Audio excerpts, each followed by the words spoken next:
Hello and welcome to the Smiths Hire Preview Show. I'm Jed Mills and here's what's coming up on today's episode. We'll look back on last weekend's memorable derby win as the Seasiders secured their first victory over Preston North End in 12 years. Gary Medine reflects on getting back to full fitness and finding the back of the net for the first time this season. Neil Critchley shares his thoughts on this weekend's visit to Sheffield United, plus Sonny Carey discusses his first championship start in the recent win over Reading. Well, I'm pleased to be joined back in the studio this week by former Blackpool defender Colin Greenall. Well, first of all, Colin, let's go back on what's been a memorable week, let's be honest, but we'll just park the derby day first and start with Reading, which 2-0 down, and I don't know if you saw much of the game. There was that feeling that, just here we go to maybe get a draw, be a good result, and then, what a second half performance. But over the full 90 minutes, Blackpool thoroughly deserved the 3 points. Yeah, absolutely. Again, I was listening to the result. 2-0 down half time, away at Reading. That would normally be it when you're away. You're thinking midweek, it's a long trip home. But to come back in that manner that they did, and I think the little piece of the jigsaw that people don't see, and the bits that I do tend to pick up on are, for example, goalkeepers. And I think Daniel Grimshaw made a one-on-one save at the beginning of the second half. For me, that's a turning point. You go 3-0 down, the game is over, there's no doubt. But next minute, Blackpool go at the other end, score, and then games can change. And I'm not saying the game changed on that, but I think they had more possession, Blackpool, and created more opportunities.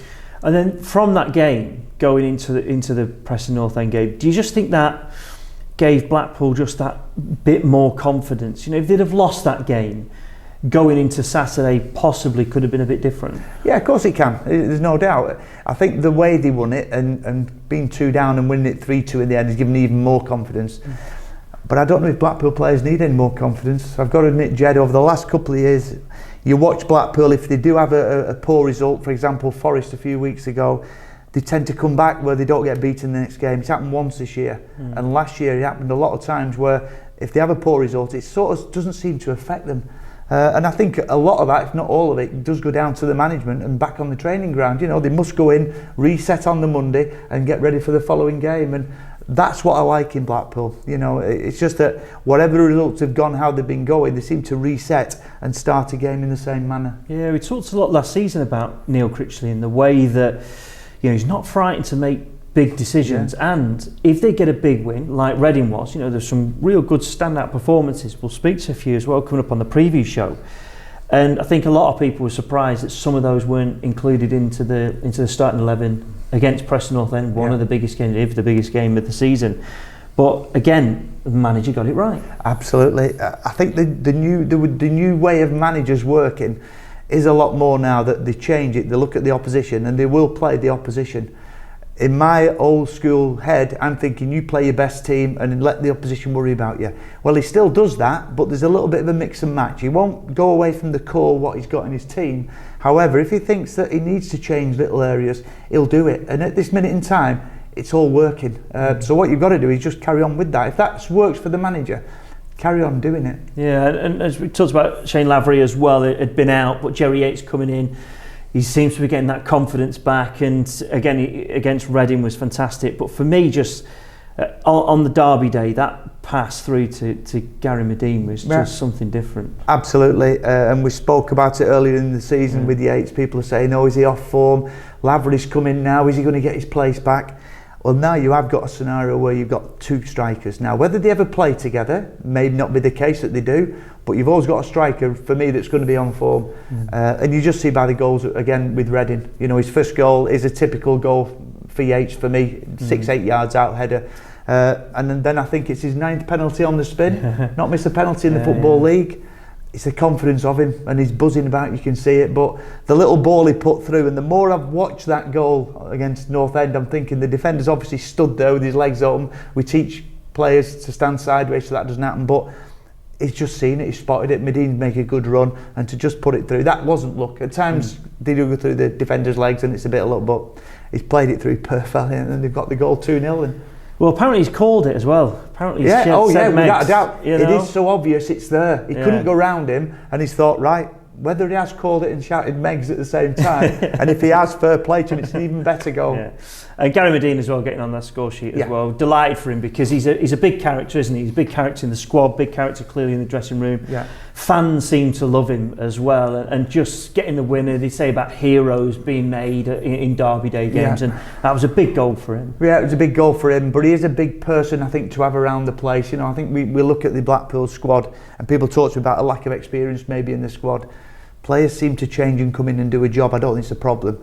If you see at the end of the Reading game, they managed the game at the end, and for the last 2 or 3 minutes he stood in the corner on the corner flag managing the game. So he's a big player, I think, for Blackpool, just to be in there. Whether he's on 90 minutes each game, he doesn't seem to be there anymore really at that, and they probably won't use him for that. But the right time in the right place, and again, for him to get a goal, one, does his confidence no harm at all. But I think supporters knows what he means around the place now, and it's great for him. Yeah, big player, and he's doing really well. So Blackpool on 21 points at the moment, level with 5th place Luton, although 12th. There's a lot of teams, you know, as the Championship really close. But I mean, just looking at the table, you say, you know, our players never really look at it, but let's be honest. Of course they do. You know, they do. Absolutely. And it must be just so pleasing to see as a player, life in the Championship, adapting really well, confidence is high, and looking up all the time. Yeah, it's gone from a quiet start, and you're thinking, you know, you've got to make sure you get a few wins, get the confidence up, and they've done that. Again, but the Championship is just, it's a long season, the Championship. You know, you think you've had a great win at Reading, you got a local derby, Preston, you beat them, so where have you got next? Must be a little bit of a breather. Sheffield United away. And that's typical of the Championship. However, they can go and win at Sheffield United away, and we know that. They must be so pleased at the minute. Management will know that you can't lax off now, you can't go in, you know, you can't think, right, we're fine, we're all right, we're mid-table, we'll be there. 2 or 3 poor results gets you in a poor position. 2 or 3 great results can keep them right up there. And the way I look at it, the minute, I'd say for the, you know, up until Christmas, if you can keep getting the odd win, it will always keep them up there for the odd defeat that they get, because it will happen. There's no doubt it'll happen. One big thing I want to talk to you about, being a former defender as well, is the defence of Blackpool at the moment. Like I say, at the start, there's a few question marks in there, but recently, you know, Marvin Ekpiteta, who's just, for me, just gone up another level in his defending, and Richard Keogh, who's made, you know, massive strides from those first few games as well. Them two at the back, just looking super solid in that back four. Yeah, I think there was question marks over Richard Keogh coming in. You know, people were thinking, is he up to it? Is he a little bit older now? Should be getting other bodies in? But he's been the mainstay of that. You know, you've had James Husband going in at centre half, who for me has done a really good job. Ekpiteta, I love him. I think after we've seen him last season for the first time early in the season, I thought he was quite poor. And then through the season, he just seemed to get better and better and better. His mistake the other night at Reading will have done him no harm at all now, because he won't be doing that again. So hopefully he'll learn by that. But I think Keogh being in there has just been able to adapt with Husband, with Ekpiteta, who you rightly say has been absolutely fantastic. I think he's a great defender and will do well. Husband's gone now into left back. It's all good. It's just one of them things with Blackpool. And again, it's not about your 11, it's about your squad, as everyone keeps saying. I've never really always believed in that. I always want to be the one that's playing, and it's about the 11. You're as good as your bench, you're as good as your squad, and Blackpool are showing at this minute in time that they are, and they have got a better squad than what made people will look at and even know, because there's some good players that he's brought in. I agree. I think looking at the bench as well, you know, when you looked at Preston's bench at the weekend, and you were trying to think like where, if they were to bring someone on, what problems could they cause? I thought it was a bit light. Blackpool, there was plenty of options there, and as you said, that's where I think the big difference is, especially in the Championship, which you need. Absolutely. But they all seem to fit in. I know I'll say it again, and I shouldn't have to say this, but every player knows the job. Every player should know the job, whatever club they're at. You'll see teams that you're thinking, do they know the job? Do they know the role? When to press, when not to, when to sit back? It's not the case with Blackpool. You know, Neil Critchley's got them where they all understand the positions where they should be. If someone's injured or not doing it, they'll bring somebody else in. Or if they are doing it, like at Reading, he still feels, well, do you know what, to beat Preston, if I can just maybe tweak that and tweak that, we've got a better chance. And I think players have to understand, and they will understand, I think the way he deals with them is that it's not about opinions it's not personal. He won't be leaving people out because he doesn't like them, because if he doesn't like them and they're going to beat Preston, he'll still play them. That would never happen.